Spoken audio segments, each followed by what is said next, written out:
Welcome to Math with Professor V. Here is your latest series of the day.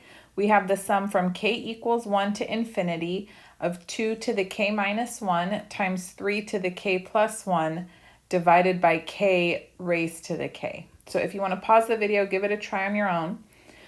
I'm going to jump right into telling you what test is appropriate here. So if we look at the terms of the series, I'll call it a sub k. They're 2 to the k minus 1, 3 to the k plus 1 over k to the k.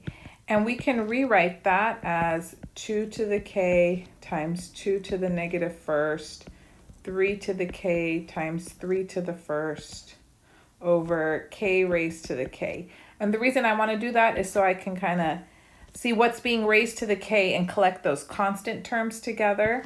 So altogether, since I have 2 to the negative first, that's going to go in the denominator. The 3 stays in the numerator. So I have 3 halves times 2 to the k, 3 to the k over k to the k. And this is not a geometric series because we have k to the k in the denominator. If this was some constant instead, then yeah, I could say it's geometric, but nope, no.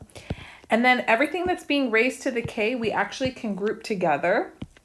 So I can rewrite this now as 3 halves times 2 times 3, that's 6, over k raised to the k. So these are the terms of my series a little bit more cleaned up, which hopefully that's helpful.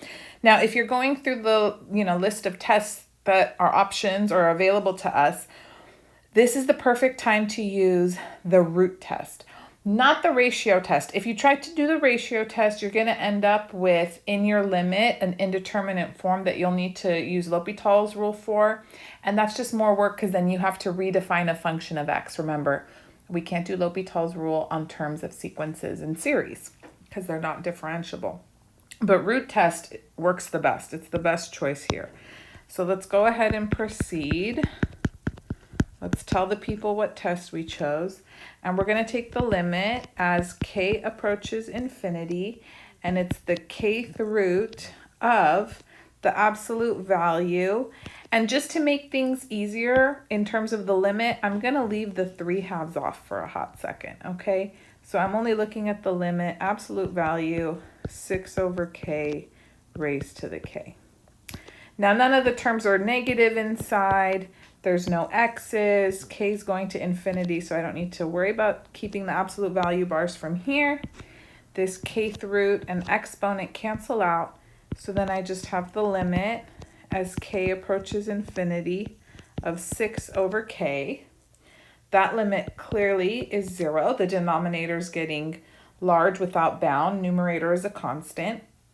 And then make sure you include right here, what does it matter to me that this limit's 0? Well, in terms of the root test, it's important that that limit is less than 1. So then now I can say this means the sum, k equals 1 to infinity, of 6 over k raised to the k converges by the root test. And then what about that 3 halves that I left off? Well, now I'm going to reintroduce it.